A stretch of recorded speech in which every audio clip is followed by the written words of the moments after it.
Ya, Dímelo. buenas noches a todos, bendiciones a todos los que nos están viendo. Ah, Saludos a todos. Nosotros somos nada más un grupo de jóvenes, como habrán leído en la introducción, que les invitamos a participar de una conversación, de un razonamiento, tal vez, de un análisis crítico acerca de qué es el cristianismo. Estamos abiertos a cualquier tipo de crítica, pero nosotros ya vamos a presentar algunos análisis preliminares y vamos a intentar hacerlo desde un punto de vista totalmente lógico y racional. No vamos a entrar, al menos por ahora, en cuestiones netamente de fe, de doctrina o cuestiones religiosas en sí. Vamos a analizar el cristianismo y vamos a ponernos a ser analizados también en nuestros argumentos con respecto a todo lo que es y todo lo que él enseña. En fin, le doy la palabra a Alan. Buenas noches, ¿qué tal? ¿Cómo están?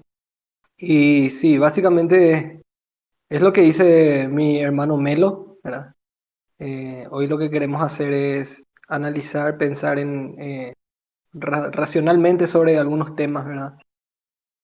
Por lo general, hablar de religión o de política o de ideologías contiene mucho, en sus entrañas mismo contiene mucho lo que sería la pasión, ¿verdad? El fanatismo o el pensamiento casi ilógico. Entonces, hoy lo que queremos hacer es analizar desde perspectivas externas, ¿verdad? Analizar desde afuera ciertas cosas, ¿verdad? Analizar y ver.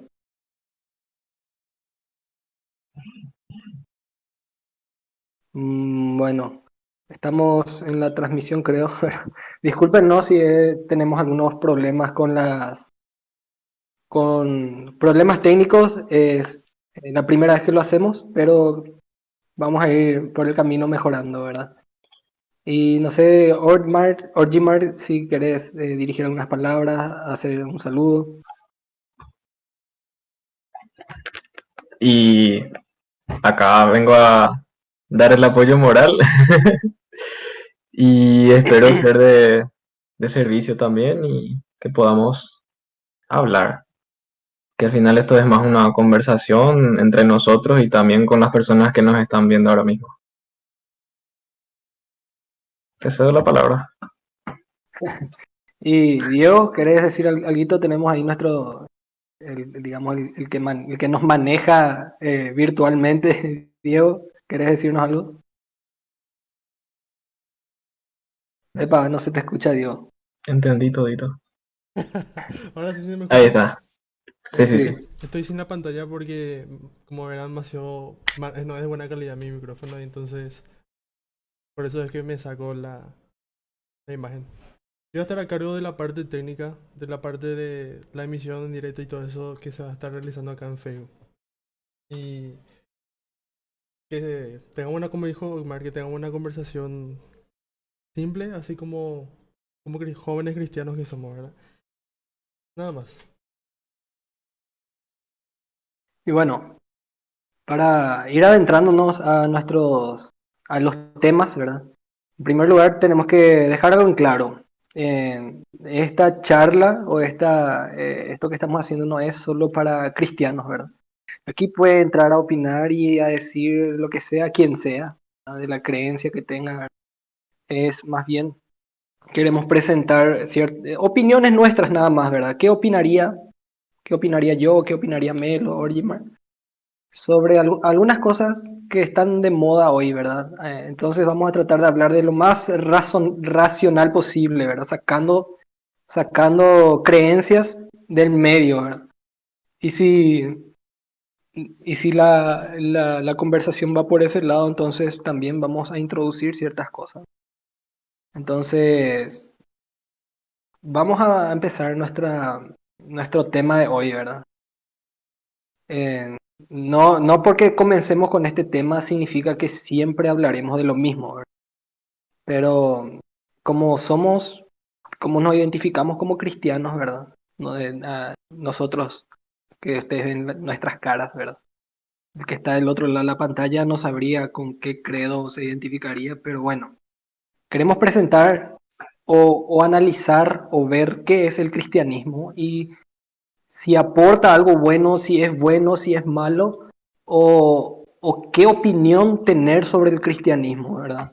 Muchas veces una persona que ve desde afuera ciertos temas no va a tener el conocimiento o el dominio completo o al menos acertado sobre ciertos temas, ¿verdad? Yo no puedo opinar mucho sobre algo que no conozco. Entonces, para darles una pincelada general de lo que es el cristianismo, eh, decidimos hablar de esto, ¿verdad? Entonces, en qué es el cristianismo y lo más rápido lo que al teclear en Google te aparece es una religión monoteísta que tuvo su origen en las enseñanzas de Jesús, que está recogida en los evangelios. Los evangelios son los libros de la Biblia. A partir del Nuevo Testamento tenemos a los evangelios y las cartas de Pablo, ¿verdad? Una segunda definición nos dice que es un conjunto de iglesias que siguen las enseñanzas y la doctrina de Jesús, ¿verdad?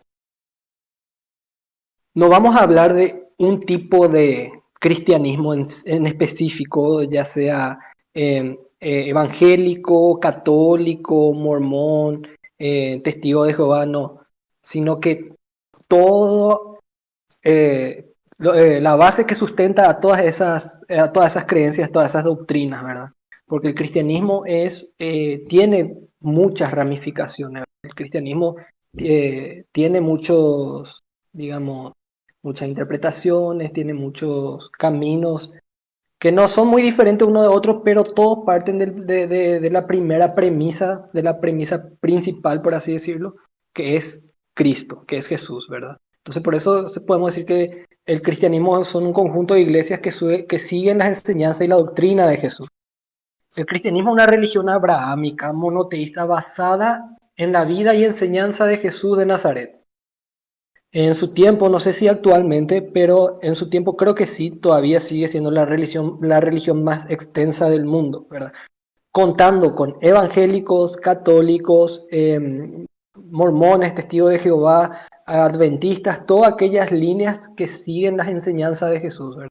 Como les dije recién, no nos vamos a enfocar a enseñar alguna doctrina o alguna de estas religiones, no, sino que vamos a hablar de el cristianismo como su base, ¿verdad? Desde el principio, ¿verdad? Que es de donde parten todas las, las demás visiones, las demás corrientes. Entonces, el cristianismo es una religión, podemos decir, diversa, en tanto cultural como doctrinalmente. Podemos decir que el cristianismo es diverso. El cristianismo como tiene diferentes formas de práctica, de vida o de enseñanzas, dependiendo mucho de la zona también, de la zona geográfica, de donde uno esté, ¿verdad? Pero siempre la base es igual y de eso es lo que vamos a hablar, que es la vida de Jesús y sus enseñanzas. O sea, para poder explicar el cristianismo, nosotros tenemos que explicar eso, tenemos que demostrar eso. De sentar bases sobre la vida y la enseñanza de Jesús. ¿Dónde y cómo se estructura el cristianismo? O sea, ¿a partir de qué? ¿A partir de dónde? ¿Cuál es digamos, la base de donde nace o de donde parte el cristianismo, ¿verdad? Y es un curioso hecho histórico, que es todos los cristianos creen en esto, ¿verdad? Todo aquel que cree en Jesús cree en esto, que es la muerte y resurrección de Cristo. Católico, evangélico, mormón, testigo de Jehová, todos ellos creen en que Jesús murió y resucitó. Entonces, los seguidores de Jesús comenzaron a reunirse y difundir este hecho que sustenta la creencia, y es la resurrección de Jesús. No sé si alguno de ustedes tiene algo que aportar en la resurrección de Jesús. Se podría decir que el cristianismo cae o está en pie con esta pregunta, si la resurrección es real o ficticia. Porque supongamos que queremos arreglar y decir que fue una cuestión metafórica, pero las enseñanzas de Jesús son buenas y son moralmente aceptables y se puede aplicar. Pero si Jesús no resucitó, no solamente fue un mentiroso, sino que todo lo que dijo acerca de sí y la fuente con la cual dijo todo lo que dijo queda en total, ¿cómo podría decir? Sin sentido y Sin dejaría a credibilidad, todas, ¿cómo? sin credibilidad. Sin credibilidad, todas esas personas que llegaron a derramar sangre por ese Jesús que no resucitó, sería totalmente en vano porque estarían poniendo sus esperanzas en algo que nunca pasó. Entonces, el cristianismo cae o se mantiene en pie en si la resurrección es verdad. Y yo pienso en lo siguiente con respecto a la resurrección. Y creo que al menos es una cuestión que se debe analizar bien y es esto.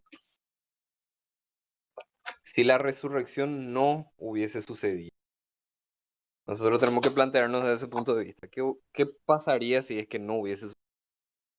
Si fue falso. Ahora, hay que tomar en cuenta la realidad de los discípulos o los apóstoles o de los 12 en el momento en que Jesús murió. Ellos respondieron, tuvieron miedo, todos, prácticamente todos le abandonaron a Jesús en el momento en que fue torturado y ejecutado. Uno al menos le acompañó, pero no hizo nada para impedir eso tampoco, ¿verdad? Pero de alguna u otra manera todos le dieron la espalda a Jesús. Y bueno, Jesús había prometido que iba a resucitar. Les dijo a sus discípulos que iba a resucitar. Y sin embargo, por cómo ellos actuaron dentro de que Jesús murió, se podría decir que ellos no se creyeron eso. No creyeron realmente que iba a resucitar. Mm. Todos se escondieron, se escaparon, ni siquiera aparecieron. Entonces, acá deja una pregunta flota. ¿Qué podría motivar a estos cobardes a después de 3 días salir y morir por algo que no creían? O sea, ¿cuál sería la razón por la que habría ese cambio de 180 grados, ¿verdad? Si nos vamos a lo psicológico, no hay una situación posible en la que una persona muera por algo que sabe que es mentira. A menos que esté loco, tenga esquizofrenia, algún cuadro O, clínico, o esté engañado, ¿verdad? O se le o, engañe para morir por una mentira. o se le engañe para morir en una mentira. Pero sin embargo, en el caso de los discípulos, ellos sabían que no era verdad. Si es que ellos mintieron acerca de que Jesús. Si ellos escondieron el cuerpo, entonces ellos sabían que no era verdad que resucitó. Entonces, ¿qué motivación ellos tendrían para morir de algo que saben? Ese sería el primer aspecto. El aspecto es que, a ver, si hubieran estado locos y de alguna forma le agarró, no sé, algún cuadro clínico de esquizofrenia, alguna cosa así, Colectiva encima. colectiva encima, ¿verdad? Porque los 12 a la vez, eso es un caso rarísimo, casi imposible. Creo que se considera casi imposible que dos al mismo tiempo tengan un mismo cuadro clínico provocado por el mismo suceso. Imagínense 12 personas. Y sumándole a las otras 500 personas que testificaron que resucitó. Y entre ellos había personas que no creían, ¿verdad? O sea, en realidad todos no creían, ¿verdad? Porque los apóstoles y los discípulos tampoco creían, ¿verdad? Ellos fueron testigos y ahí creyeron. Entonces, Claro, porque para reforzar ese punto sí, nada más, ¿verdad? sí, claro que sí. Jesús mismo le dijo O sea, sacando las palabras de Jesús, ustedes creen porque me ven, dice. Bienaventurados aquellos que no ven y creen, dice. O sea, le da sustento a lo que está diciendo Melo. Sí, ellos tuvieron que ver. Entonces, analicemos el otro aspecto que estuviesen locos, ¿verdad? Y analizamos que es algo medio difícil, ¿verdad? Racionalmente imposible, ¿verdad? Que 12 personas tengan el mismo cuadro clínico al mismo tiempo, ¿verdad? Ahora, también si analizamos cómo ellos hablaban, cómo ellos se relacionaban con las personas, estamos hablando de personas que llegaron a exponerse públicamente, a presentar algo en lo cual sabían que iban a morir y también se exponían para ayudar a otros, porque hay que tomar en cuenta que las reuniones entre hermanos estaban prohibidas, o sea, entre cristianos. Entonces ellos cada vez que se iban a suplir la necesidad de alguien o a ser caritativo con alguna persona o darle una palabra de aliento o alguna cosa así, ellos se exponían a morir, ¿verdad? Entonces, yo no creo que ningún cuadro clínico psicótico clamaría o tendería acerca del altruismo. Pienso que eso queda fuera de juego, ¿verdad? Entonces, no solamente esto, sino la repercusión que causó en otras personas que aún no le seguían y que sin embargo, por ejemplo, en el caso de uno de los apóstoles Pedro, él habló, predicó, le comenzaron a seguir a Jesús como miles de personas en ese mismo día. Entonces, no solamente si hablamos de esa época ya es mucho. Y no solamente eso, sino que tuvo una repercusión siglos y siglos después, hasta el punto de que el Imperio Romano, el gran Imperio Romano, tuvo que abrazar. Y, y eso. No sé si Alan quiere No, hablar más. existen también historiadores no cristianos y escritores no cristianos que escriben sobre Jesús, ¿verdad? Aunque no creen en él, eh, no creen en sus palabras, mejor dicho, porque sí creen que existió, ¿verdad? Relatan y lo ubican en cierta parte en el tiempo, ¿verdad? También lo ubican en cierta parte del tiempo después de su muerte, o sea, es un hecho prácticamente que parece fantástico, pero investigando y viendo ciertos aspectos y hablando un poco sobre esto, no podemos decir que es un hecho real, que ocurrió, ¿verdad? Divino o no, no es eso lo que estamos hablando, sino que estamos hablando del hecho de que ocurrió. Entonces, sobre ese hecho del que nos habló bien detalladamente nuestro hermano Melo, podemos decir, ¿verdad?, de que hay un sustento, en primer lugar, medianamente lógico para, para creer, ¿verdad? Muchos otros líderes que se levantaron a lo largo de la historia, sus movimientos terminaron con ellos, ¿verdad? Es decir, murió el gran líder y muere el movimiento, ¿verdad? Eh, y son evidentes a lo largo de la historia, ¿verdad? Pero sin embargo, el cristianismo a partir de la resurrección comenzó a crecer porque fue un hecho que conmocionó al mundo. Las personas en esa época, ¿verdad? Nosotros no le vemos con computadoras o calculadoras, pero eran bastante inteligentes. Yo creo que eran hasta un poco más inteligentes que nosotros, ¿verdad? La filosofía griega era muy prominente, ¿verdad? Entonces ellos hablaban de estas cosas, ¿verdad? Y muchos de ellos escribían. Existen escritos fuera de la Biblia, o sea, aparte de los 4 evangelios, existen otros evangelios, ¿verdad?, que relatan la vida, la muerte y la resurrección de Jesús, ¿verdad?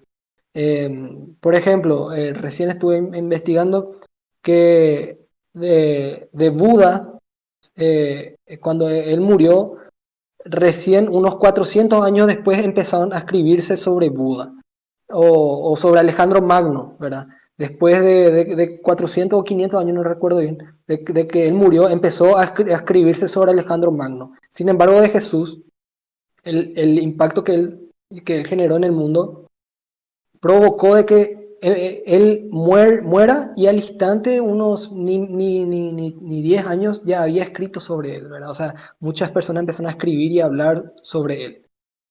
Entonces, eh, esa es la premisa por la cual muchos, o sea, se debe sustentar el cristianismo, ¿verdad? Si alguien llega a refutar la resurrección de Jesús, si alguien demuestra de que Jesús no resucitó y que está en su tumba, entonces no tiene razón de ser y estaríamos hablando de una religión muerta. Entonces, a los discípulos de Jesús se les empezó a llamar por primera vez cristianos en Antioquía, porque la gente empezaba a ver el comportamiento que ellos tenían, ¿verdad? Así como dijo Melo, un comportamiento totalmente irracional para la época, ¿verdad? Porque ellos vivían perseguidos, encerrados, y se les empezó a llamar cristianos porque ellos hacían lo que Jesús hacía, o sea, es decir, empezaron a seguir sus enseñanzas. Y se les decía cristiano como un tono de burla, no es un término bueno el que se usaba, porque Jesús llegó a ser burla, ¿verdad? Jesús llegó a convertirse en burla de todas las personas. Y es un apodo despectivo o peyorativo, ¿verdad? Hoy en día conocemos esos apodos, ¿verdad? Más los evangélicos, ¿verdad? Que se nos dice evangelio, no sé, de una forma despectiva, ¿verdad? No, pero no tiene nada que ver de eso. Pero lo que le quiero decir es que eh, para la época, un esclavo valía más que un cristiano, porque en los circos romanos, por ejemplo, ellos preferían quemar a cristianos antes que quemar esclavos. Y estamos hablando de hechos históricos, no estamos hablando de fantasía.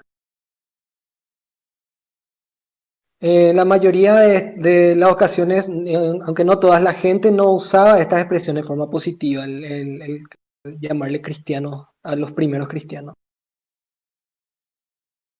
Entonces, el cristianismo básico fue sustentado y extendido gracias a muchos eruditos, estudiosos y filósofos, ¿verdad? Y entre los cuales muchos dieron su vida, ¿verdad? Conocemos a los apóstoles, conocemos los primeros escritos de los padres de la iglesia, conocemos también los otros escritos que no son del cristianismo, pero que extienden la enseñanza de Jesús y que hablan de Jesús, ¿verdad?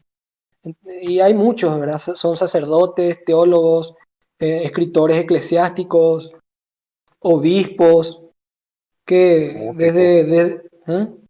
¿Cómo? Perdón. músicos. Músicos, que desde el principio hablaban de Jesús, ¿verdad? O sea, es decir, el mensaje de Jesús fue transmitiéndose. Y hay que resaltar algo que, como les dije hace rato, eran gente muy inteligente, ¿verdad? Al menos en un sentido racional y en un sentido filosófico, siempre tenían más encendida la lamparita. Hoy nosotros, por ejemplo, tenemos el sentido más tecnológico. Nosotros podemos aprender a usar rápido una computadora, podemos aprender a usar un aparato, una máquina, pero en aquellos tiempos la gente no invertía inteligencia en eso, ¿verdad? Porque no existía, ¿verdad? Pero invertía esa misma inteligencia en investigaciones, invertía esa misma inteligencia en otras cosas, ¿verdad? Que les llevaba a sacar conclusiones, ¿verdad? Estamos hablando desde el siglo I hasta el siglo VIII, ¿verdad? Y el conjunto de esos testimonios, estamos hablando de los primeros cristianos, ¿verdad? De los apóstoles, el conjunto de sus testimonios es lo que hoy día da vida a la fe, ¿verdad?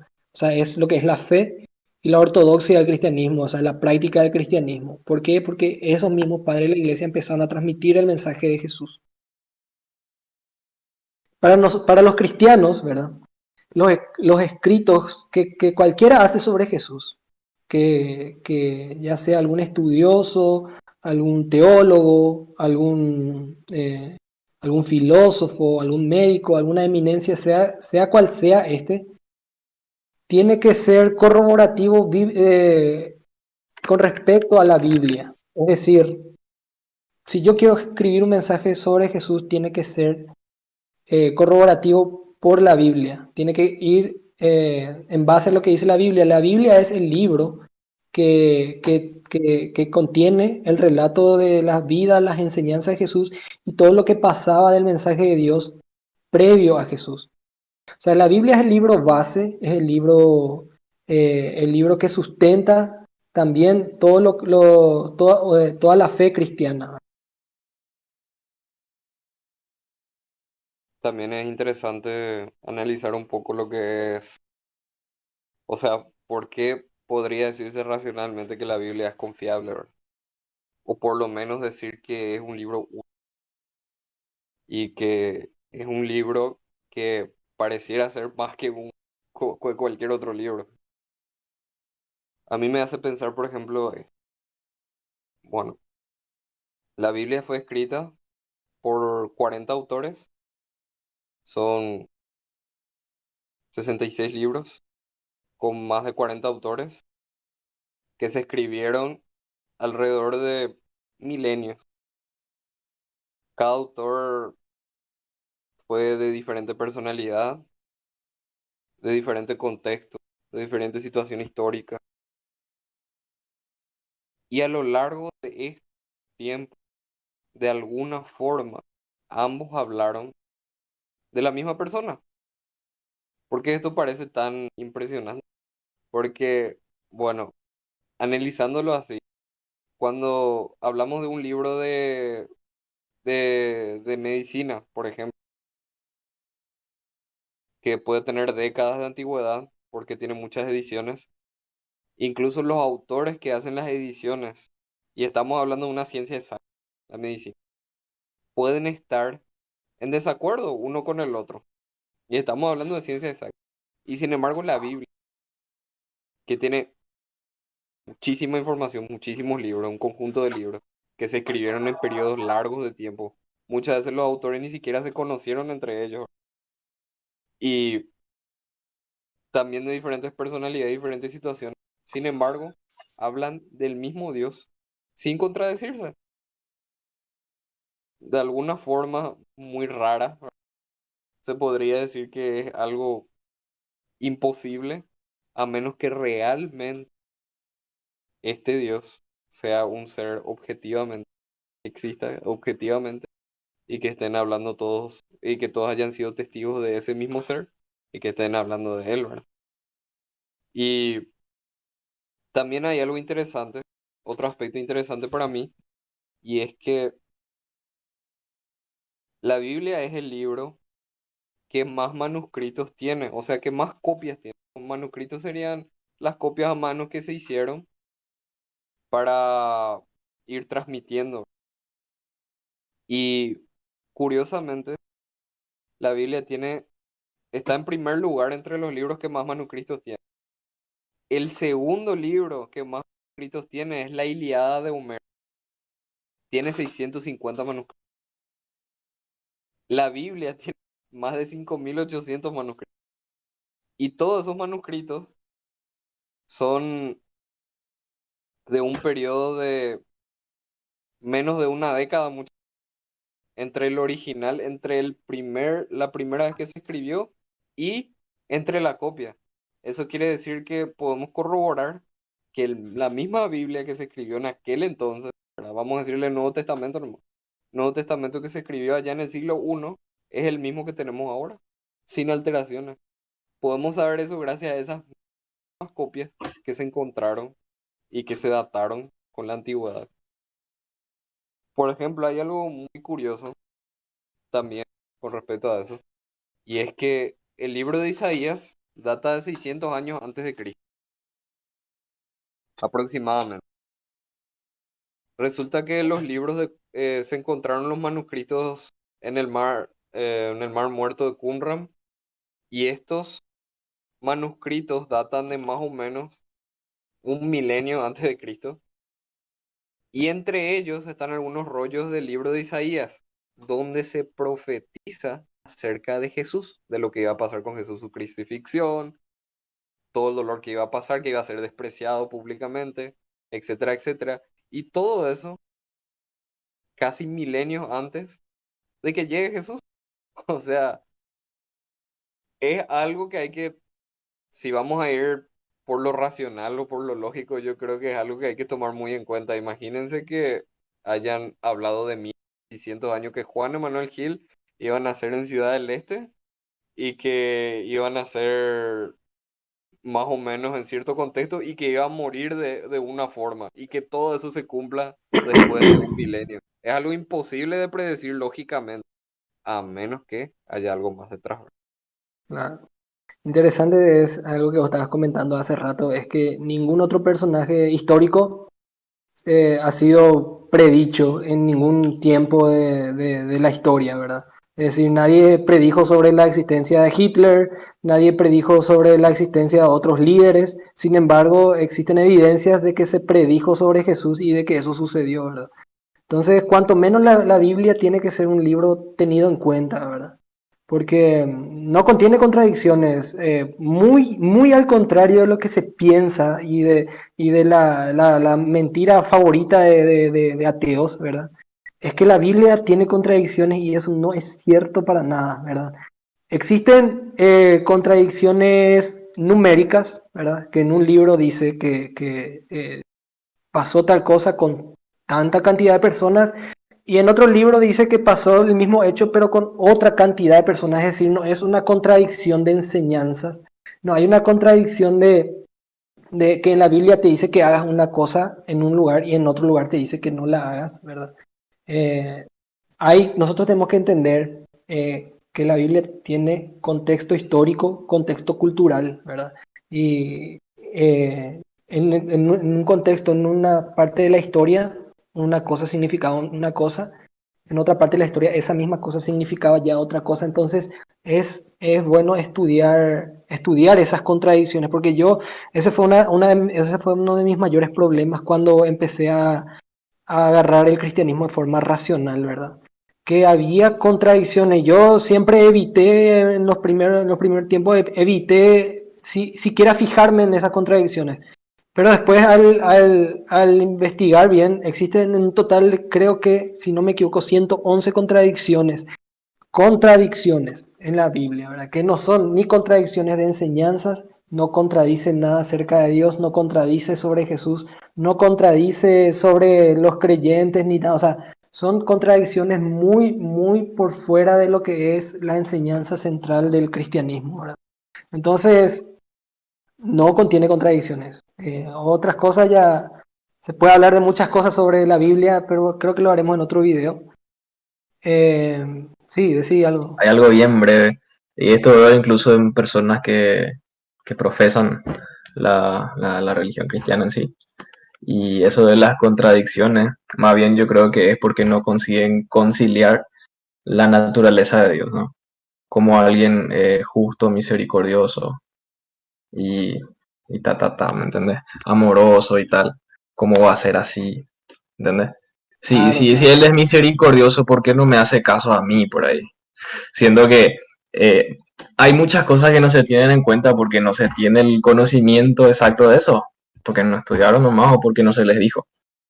Y Por claro, porque ejemplo, eso, por ejemplo, en un sentido emocional, ¿verdad? Es en un sentido ya de conmiseración de lo de la interpretación racional de Dios, ¿verdad? No, mm, eh, sí, de eso vamos a hablar enseguida, ¿verdad? Sobre el tema de, de ponerse excusas. mm, Pero no solo en ese tema, la gente se pone excusa para todo, ¿verdad? Y entonces muchos usan eso para ir en contra de la Biblia, ¿verdad? Pero sinceramente, si vamos a decir, ¿existen contradicciones en la Biblia? No, no existen, ¿verdad? Y Lo que podemos hablar de podría eso. decirse, como dice Orgemar, es cuando un concepto nuevo, ¿verdad? Choca con lo que dice la Biblia, ¿verdad? Es decir, para nosotros un Dios amoroso muchas veces es un Dios que no castiga, por ejemplo. O sea, no es que la Biblia se contradice, sino que se contradice con nuestro concepto acerca de lo que debería ser Dios o quién debería ser Dios, ¿verdad? Eso sí, sería Claro, interesante. claro, Eso estaríamos desarrollando mejor también. yo digamos que como alguien que no sabe nada sobre medicina o sobre odontología, digo, bueno, hoy me quiero echar este diente simplemente tocando. y no sale mi diente, y no sale mi diente. Ay, ¿por qué lo que no es así, verdad? Y después yo al leer un libro de odontología veo que no es la forma de echar un diente, ¿verdad? Y yo digo, no, yo quiero que sea de esta forma. Entonces, por ese lado, sí hay contradicciones, pero ya es con nuestra Sí, mente, ¿verdad? a eso quería llegar. Muy buen punto. Exactamente. Interesante. Bueno, ahora el cristianismo parece ser bueno en cuanto a su filosofía y enseñanza de vida. Ya nosotros sentamos bases, ¿verdad? Sobre la resurrección de Jesús y sobre la Biblia, y a partir de ahí nace todo el cristianismo. Pero analizando el cristianismo y sus enseñanzas, parecen ser muy buenas, ¿verdad? Incluso la filosofía de vida, el amor a los enemigos, por ejemplo, el perdón, la justicia, o sea, el sentido de justicia, ¿verdad? La misericordia, el respeto a los padres y las autoridades, no ser envidiosos, no ser soberbios, y hay muchas enseñanzas, ¿verdad? En la Biblia y de Jesús, ¿verdad? Que es Jesús quien enseñó, ¿verdad? Entonces, si todo eso parece ser tan bueno, si todo eso, digamos, reunimos todas las enseñanzas de Jesús y aplicamos a la sociedad, parece que vamos a tener una sociedad muy equilibrada, vamos a tener una sociedad que no contiene, digamos, fallos. ¿Por qué? Porque todos van a ser buenos, todos van a ser perdonadores, no van a haber injusticias porque todos son justos. Entonces, por qué el rechazo al cristianismo? Eh, Hablando lógicamente, ¿verdad? No estamos hablando de espíritus ni nada de eso, sino que estamos hablando de lógicamente. ¿Cuál es el problema del cristianismo? ¿Por qué produce un rechazo? O por qué la gente tiende más a rechazar el cristianismo antes que aceptarlo, ¿verdad? Entonces, yo, como le dije aquí a los muchachos, en mi opinión o en mi opinología, ¿verdad? Encuentro tres motivos principales. Después de mucho pensar, después de mucho analizar, después de mucho ver, después de mucho investigar. Existen tres argumentos digamos, que enarbolan el rechazo hacia Jesús, ¿verdad? Y uno de ellos, el que más escuché hasta ahora, es: el cristianismo prohíbe hacer lo que querés. El cristianismo me prohíbe hacer lo que yo quiero. Ejemplo, en tu religión no se permite tomar ni bailar, e incluso eso se dicen entre cristianos, ¿verdad? Un católico diciéndole eso a un evangélico. Eh, es uno de de los argumentos, ¿verdad? Que el cristianismo te prohíbe hacer muchas cosas. El segundo argumento es, y esto yo doy completamente la razón, ¿verdad? Y yo participé en esto, pero de la manera mala, ¿verdad? Que es el mal testimonio de los cristianos, ¿verdad? El mal testimonio de los cristianos produce rechazo a aquella persona que está fuera del cristianismo. Es decir, si yo voy a ser un cristiano que va a hacer esas cosas, yo prefiero no ser un cristiano. Y eso, muchos cristianos están de acuerdo en eso, de que el mal testimonio de los cristianos está produciendo un rechazo masivo en otras personas, ¿verdad? Y el tercer argumento, pero este no es algo Permiso, que... Sí, permiso un rato. De hecho que una vez un personaje famoso, ahora no me recuerdo, no sé si era Gandhi o quién era, se fue a una iglesia una vez y vio cómo le rechazaban creo que eran a personas de raza negra que estaban entrando. Y Gandhi dijo, me gusta el cristianismo, pero no me gustan los cristianos. Entonces, sería una acá forma, yo especifiqué lo que dijo Gandhi. ¿eh? ¿Y qué dijo? Que, para que Ah, te leo. Justamente de eso quería hablar, ¿verdad? perdón. Vamos a llegar a ese punto, ¿verdad? Me quedo con Sí, la sí, idea. perdón, perdón. Bueno, pero primero quería pasar al tercer punto, ¿verdad? O sea, el segundo punto es el mal testimonio de los cristianos, ¿verdad? O sea, su ejemplo personal. Como yo les dije, ¿verdad? Yo llegué a ser de mal ejemplo para una persona y esa persona terminó rechazando, pero por completo, el cristianismo, y ahora le doy la razón, ¿verdad? Tiene toda la razón de ser. Y yo me llamaba cristiano, en fin. Y otro argumento que no, ellos no lo tienen bien identificado, o sea, aquel que rechaza a Jesús, que rechaza el cristianismo, no tiene identificado este argumento, o sea, no tiene identificado esto, pero es lo que sucede, ¿verdad? Que es la naturaleza confrontadora de Jesús. Nosotros al poner nuestra vida o nuestra forma de vivir delante de Jesús, entonces vemos la diferencia, ¿verdad? Y Jesús es una persona totalmente confrontadora, porque fue una persona totalmente buena. Entonces, al poner yo mi vida al lado de la vida de Jesús, yo veo que yo no puedo estar ni 2 segundos parado a su lado por la diferencia que hay, ¿verdad? Por la naturaleza de su vivir, ¿verdad? Entonces vamos Mm. a ampliar estos puntos, ¿verdad? Para entenderlo mejor, ¿verdad? El primero era, el cristianismo te prohíbe hacer lo que querés, ¿verdad? Entonces, ¿Puedo sí, acotar cosas sobre eso? escucho. Por ejemplo, a mi parecer el apóstol Pablo es una persona muy lógica, así que da gusto siempre citarle. Eh, Él hablaba así sobre cosas que uno se prohíbe o considera pecado, ¿no? Sobre las convicciones. Por ejemplo, una persona muy sensible porque le mataron a esos animales cruelmente. Ay, esa gallina le degollaron y yo no voy a comer eso, ¿no? Todo su dolor. Y bueno, entonces, si esa persona come esa gallina, llega a ser considerado pecado, ¿verdad? Y esa es una previsión que entra en uno mismo, en su propia conciencia. Ahora, si la persona dice que por la gallina que se le degolló y, no, este es un animal que, que Dios trajo al mundo y sirve como alimento. Y doy gracias a Dios porque puedo comer este animal, ¿verdad? ¿Tiene esa convicción? Come. No, no tiene nada de ofensivo delante de Dios, ¿verdad? Ahora, la otra persona que no comió y está convencida de que no comer es lo correcto y agradece a Dios porque no comió esa comida, también hace bien, ¿entendés? Claro. Entonces entra mucho en juego en la convicción propia. Perfecto, que es de lo que vamos a hablar, ¿verdad? Es la conciencia, ¿verdad? Mm. Entonces, en primer lugar, ¿verdad? Eh, ¿Qué es lo que nosotros siempre perseguimos como personas? Es la felicidad. Y si yo pienso de que hacer todo lo que yo quiero me va a dar la felicidad, por ejemplo, entonces eso es perseguir falsamente la felicidad.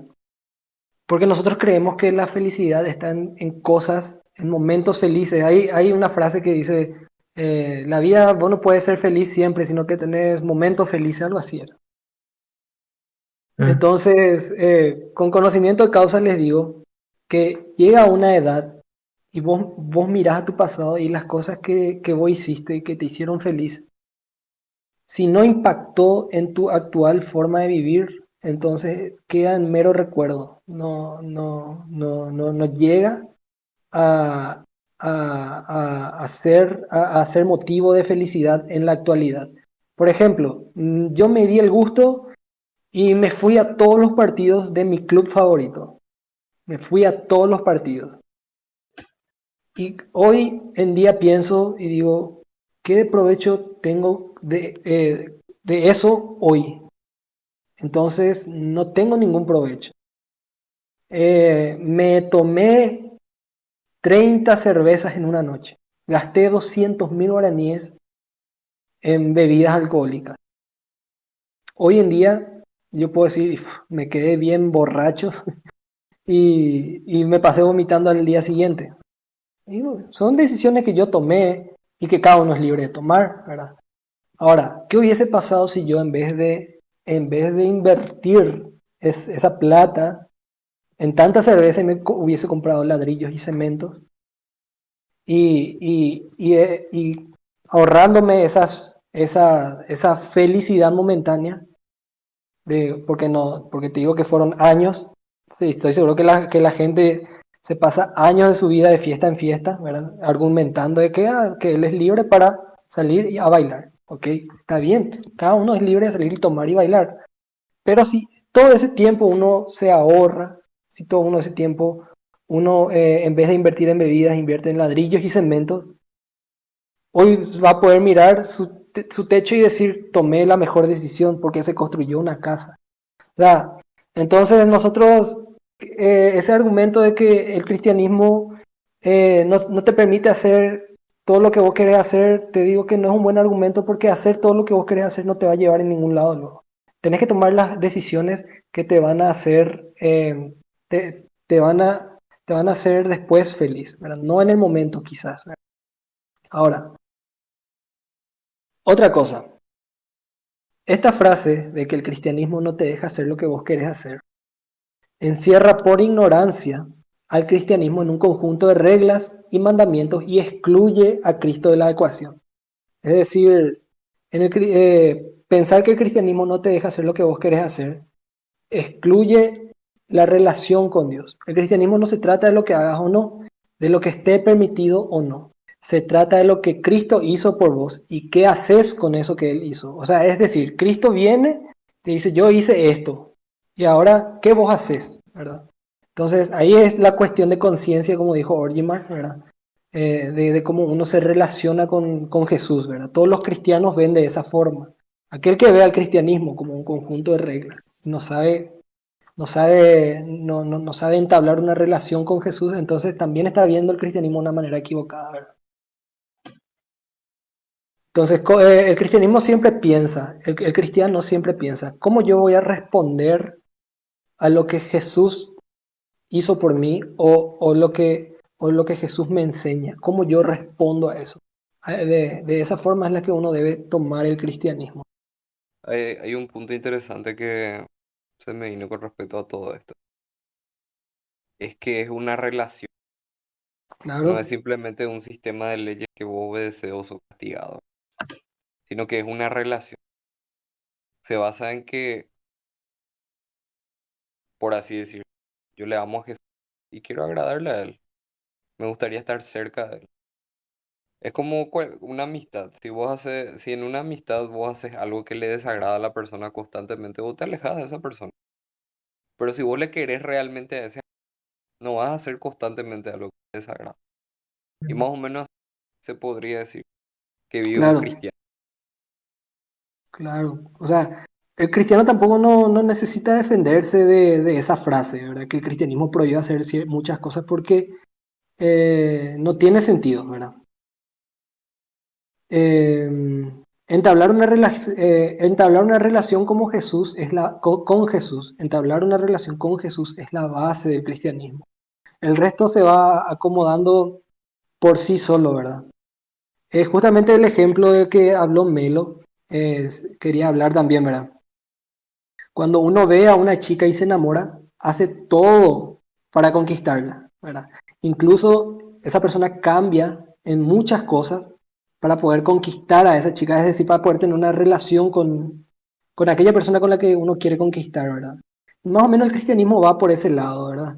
El cristianismo, aquel que cree en Cristo simplemente quiere agradar a Jesús, ¿verdad? Entonces se le va de la mente de lo que está prohibido y todo eso, eso es una mala enseñanza, ¿verdad? Yo sé que hay muchos cristianos que son de mal ejemplo enseñando en el cristianismo se puede o no se puede, ¿verdad? Es más bien una cuestión de relación con Dios, ¿verdad? Bueno, y esta es la felicidad, ¿verdad? Que cuando un hombre se enamora, o sea, cuando un varón se enamora de una mujer y conquista a la mujer, ¿verdad? Y la mujer termina enamorada de él, ¿verdad? Recibe esa retribución, ¿verdad? De amor, ¿verdad? Es decir, se consigue entablar la relación y es una gran satisfacción, ¿verdad?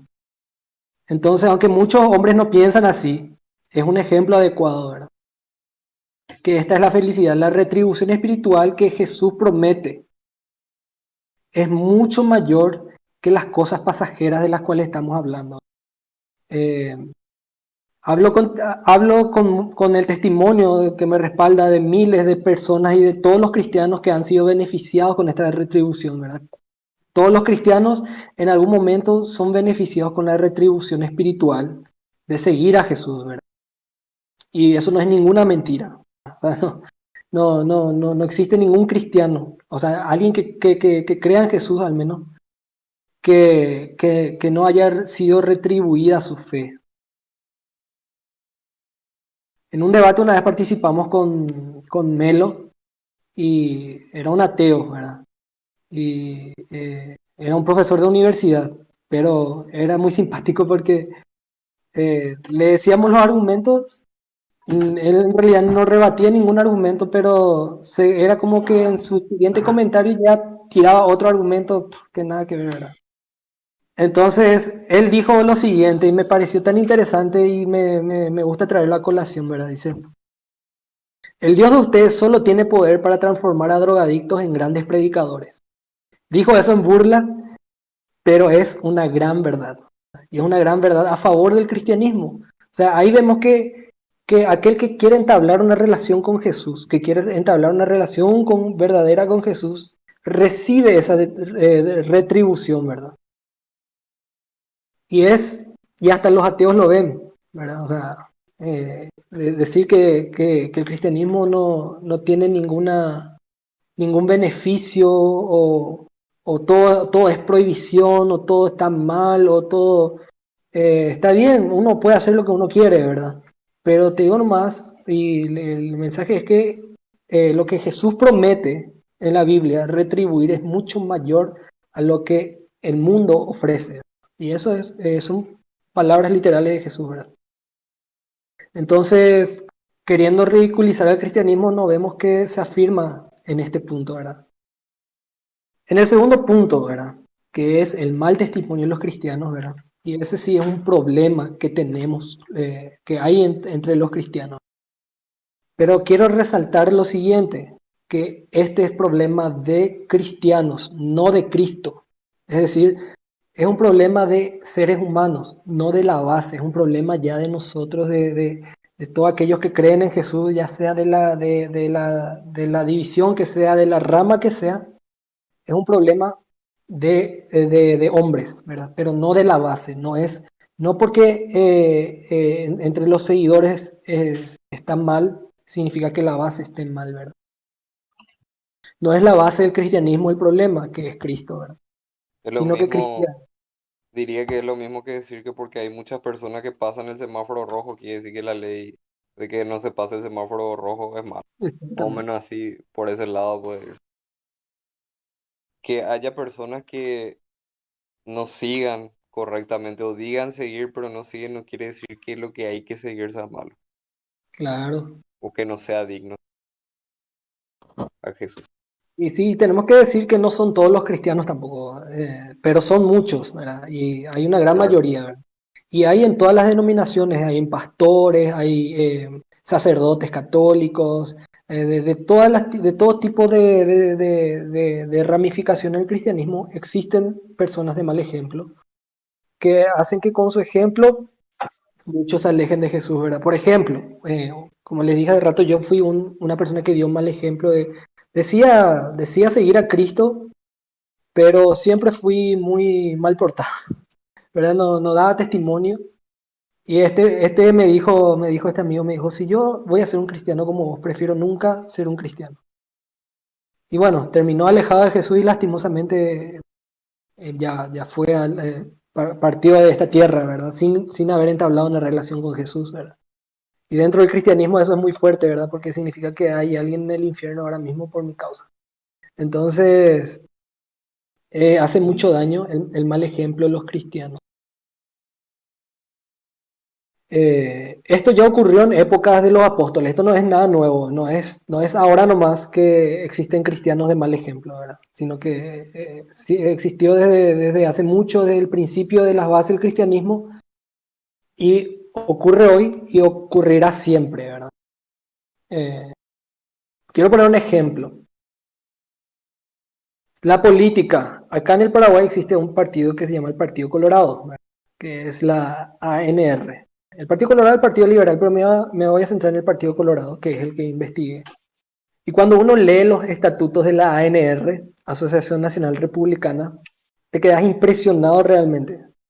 Ves el patriotismo en cada letra. Incluso te enciende una valentía por la patria y por la bandera y decís, estos estatutos de este partido son excelentes para gobernar un país. Y son muy buenos, realmente son muy buenos. Les recomiendo que lean alguna vez los estatutos del Partido Colorado. Pero si vos le mirás a los gobernantes colorados hoy en día, no ves más que corrupción, no ves más que gobernantes de la más baja calaña robando a diestra y siniestra al pueblo. Incluso en este tiempo de pandemia, en este tiempo de crisis, no ves otra cosa que robo y robo y robo al pueblo, ¿verdad? Entonces, ¿qué es lo que está en la mente de las personas cuando uno habla de un gobernante colorado, no, ladrón, te dice directamente. No, el Partido Colorado un nido de ratas. El Partido Colorado es, qué sé yo, sí, sin desrespetar a los colorados que son honestos, digamos, ¿verdad? Es algo muy ambiguo de decir por la naturaleza de la política, ¿verdad? Entonces, ¿qué es el problema? El problema no es el Partido Colorado y sus bases. El problema son los colorados, ¿verdad? El problema son los gobernantes colorados. Bueno, así son los cristianos, ¿verdad? El mismo ejemplo para encasillar a los cristianos. El problema son los cristianos y no Cristo. Y aquí está la frase que... Aquí entra la frase que estabas diciendo hace rato. Esto dijo Mahatma Gandhi: me gusta el Cristo de ustedes, pero no me gustan ustedes porque no se parecen en nada al Cristo de ustedes. Es decir, yo con esta frase diría, bueno, Mahatma Gandhi creía en Cristo, ¿verdad? O sea, creía en las enseñanzas de Jesús y que eran buenas, ¿verdad? Entonces, sin embargo, por otro lado, ¿verdad? Hay buenos cristianos que sí se parecen a Jesús, ¿verdad? Hay buenos cristianos que sí llevan su vida como Jesús enseña a llevar, ¿verdad? Y ahí vemos que ese segundo argumento de yo no me voy a la iglesia, o yo no creo en Jesús, o yo no creo en el Dios de ustedes, porque tal fulano hizo tal cosa, porque tal sultano se comportó así, entonces le mostrás el otro lado de la balanza, ¿verdad? Que es donde hay cristianos buenos en realidad que están dando su vida por otras personas, ¿verdad? Porque el buen testimonio supera con creces al mal testimonio, ¿verdad? Y el último punto al que quiero referirme es a la naturaleza confrontadora de Jesús, ¿verdad? Me refiero a la naturaleza de Cristo en virtud de sus enseñanzas. Muchas de ellas vinieron a desacomodar lo acomodado. En un sentido lógico, tiene toda la razón de ser. Enseña sobre fidelidad, obediencia y muchas más cosas que son en un sentido lógico buenas para la sociedad. Eso es lo que estuvimos hablando hace rato, ¿verdad?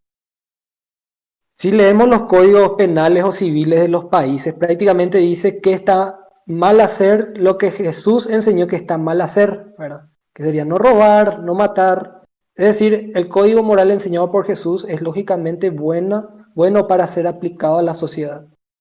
Si todos los hombres aplicaran las enseñanzas de Jesús, no habrían hogares disfuncionales, no habrían niños abandonados por sus padres, problemas que causan otros problemas, maridos golpeadores, mujeres engañadoras o infinidad de problemas que pueden ser evitados en la sociedad si aplicáramos la enseñanza de Jesús.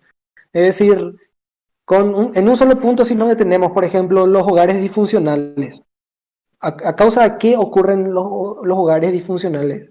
Muchos de ellos no son porque el marido abandonó a la mujer. Es simplemente que un hombre viene y tiene relaciones con una persona que no, una mujer que no es su esposa, se embaraza. Como el hombre solo quiso tener una aventura de una noche y la mujer terminó siendo embarazada, o sea, crece una criatura, ¿verdad? Se generó, digamos, un problema. Y ahí vemos a las feministas o a otros movimientos apoyando el aborto a causa de eso, ¿verdad? Sin embargo, el problema no es el niño en cuestión, el problema es lo que en un principio sucedió, ¿verdad? Que es cometer ese hecho, ¿verdad? Que llevó a que nazca una criatura, ¿verdad? Entonces, ahí vemos, muchos al escuchar quizás esto dirán: este tipo está loco, ¿cómo piensa de que la sociedad va a dejar de hacer eso? Y bueno, esa es la naturaleza de Jesús, ¿verdad? Esa es la naturaleza de sus enseñanzas, ¿verdad? Y ese niño nace en un hogar donde solo hay una mamá, o esa mamá después conoce a otro hombre y no es su papá, qué sé yo. Entonces, existen infinidades de problemas, ¿verdad? Que son causados a partir de una sola cosa, ¿verdad? Digamos, a partir de la borrachera existen, por culpa de la borrachera, existen asesinatos. No digo que nada de eso esté bien o mal, yo no estoy juzgando al que hace eso, ¿verdad? No, no le estoy juzgando, sino que estamos exponiendo a la luz de las enseñanzas de Jesús, del por qué la naturaleza de Jesús es confrontadora, ¿verdad? Porque son temas incómodos de los cuales hablar, ¿verdad? Porque son temas sociales, son temas que son la realidad. Muchos de estos problemas se evitarían si nosotros aplicáramos las enseñanzas de Jesús. Pero las personas quieren seguirlo a su manera y continuar con lo suyo. No hay cambios. Es por eso que el rechazo de Jesús, ¿verdad? A muchos les gusta Jesús. A muchos les gusta su enseñanza, pero no quieren hacer lo que él dijo hacer, ¿verdad? Entonces, ahí es también donde nacen los malos ejemplos, ¿verdad? Entonces, nos gusta la vida que llevamos, las áreas que queremos continuar con lo nuestro. Muchos quieren vivir su vida de la forma que quiera vivir, ¿verdad? ¿Sí? Como una vez le dije a una persona, quiere ser esclavo de sí mismo. Así que no hay problema, ¿verdad? Simplemente nosotros eh, estamos exponiendo, o sea, al menos estoy exponiendo del por qué las enseñanzas de Jesús son buenas para nuestra sociedad, lógicamente hablando. Ahora, viendo este panorama, viendo esto, este impacto que Jesús puede causar, ¿verdad? Que sus enseñanzas pueden causar para bien en la vida de cualquier persona. Lo hizo en la mía y en la de muchos otros cristianos. Entonces, ¿qué podemos concluir del cristianismo? ¿O qué podemos concluir sobre Cristo, verdad? Jesús no solo fue un gran maestro que caminó un sendero lógicamente bueno y lleno de vida y satisfacciones, sino que también Él nos enseñó a caminar por ese sendero. Él dejó las enseñanzas de cómo caminar por donde Él caminó, de cómo andar como Él anduvo. Jesús no es un personaje mitológico que está lleno de misterios y que es algo místico, misticista, no. No, no, no. Jesús enseñó que nosotros podemos hacer exactamente lo que Él hizo y podemos vivir de una forma, no 100% como Él vivió, pero al menos siguiendo sus enseñanzas. Entonces, si el que escucha esto no es cristiano, entonces, ¿qué haces con lo que Cristo hizo? ¿Verdad? Esa es la pregunta, ¿verdad? Si Cristo viene y te ofrece todo esto, ¿qué haces con eso? Uno sabe ya por qué va a rechazar o no, ¿verdad? Eh, con esto esperamos que puedas tener una visión más clara, más, digamos, consistente de lo que es el cristianismo y de lo que es Cristo para los cristianos. Y ahora, si aquel que escucha es cristiano, espero que tengas presente que tenés la responsabilidad de ser un buen representante del maestro, ¿verdad? Un digno representante del maestro al cual dices seguir, ¿verdad? No a tu manera, sino a su manera. Y digamos que yo soy un alumno de matemáticas y yo resuelvo un problema de matemáticas y hice cualquier cosa, ¿verdad? Y le muestro a mi profesor. Y me dice, ¿pero qué hiciste acá? Y yo le digo, no, no, no, yo resolví el ejercicio de matemática a mi manera. ¿Qué ustedes piensan? Que me va a agarrar y me va a poner un cero así bien, bien grande y bien rojo, ¿verdad? Entonces la misma cosa nosotros no podemos decir que Cristo es nuestro maestro si no seguimos su enseñanza tal cual Él las enseñó, ¿verdad? Entonces cada vez que veas a un cristiano o cada vez que tengas enfrente a un cristiano, es un representante de Jesús, ¿verdad? Entonces imagínate tener a Jesús enfrente tuyo, ¿verdad? Olvidando el misticismo y todas las fantasías, imaginamos que tenemos a Jesús enfrente, uno de los maestros más importantes de la historia, cuyas enseñanzas trascienden la frontera del cristianismo e impactan en otras religiones incluso en ateos. Si ese maestro está al lado mismo de nosotros, ¿verdad? Bueno, un cristiano puede ser representante de ese maestro. Y nada, hasta aquí llega mi pensamiento acerca del cristianismo. No sé si alguien quiere agregar más.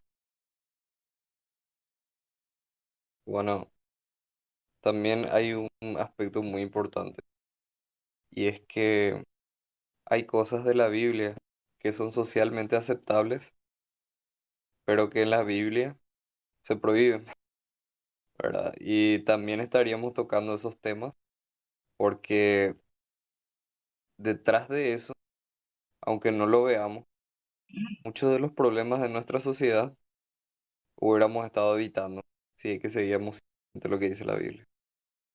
Así Hablemos de un mismo. tema un poco fuerte, no tener relación antes del matrimonio. Mm, Eso es algo para nuestra sociedad totalmente permisible, algo incluso que podría hacer la diferencia entre ser alguien destacado o simplemente despreciado, ¿verdad? Porque la virginidad, especialmente en el hombre, es despreciable, hoy en día al menos. sí, Entonces, ¿qué pasa? Hay muchas cosas que se pueden hablar y se pueden evitar. Vamos a hablar de los temas comunes que son los embarazos no deseados, ¿verdad? La que crean familias disfuncionales, la infidelidad incluso. mm, Porque cuando uno tiene relación, cuando todavía no está bien desarrollado o no está bien maduro todavía, es más difícil de controlarse. Entonces de ahí, ujú, infidelidad. Entonces, bueno, podemos ir profundizando en algún momento de eso, pero también tenemos que entender que hay cosas que incluso en lo que no aceptamos, la Biblia tiene razón. Tiene claro. razón. Y se puede justificar racionalmente por qué, ¿verdad? Si lo analizamos bien. En Claro, fin, eso, cada uno de los puntos que mencionamos muy por encima se puede profundizar y encontramos toda la lógica en ellos, ¿verdad? O sea, es decir, la ciencia detrás de todo esto es algo alucinante, ¿verdad? No sé, Coco, si querés decir algo. Yo creo que hablaron tanto que me dejaron sin palabras.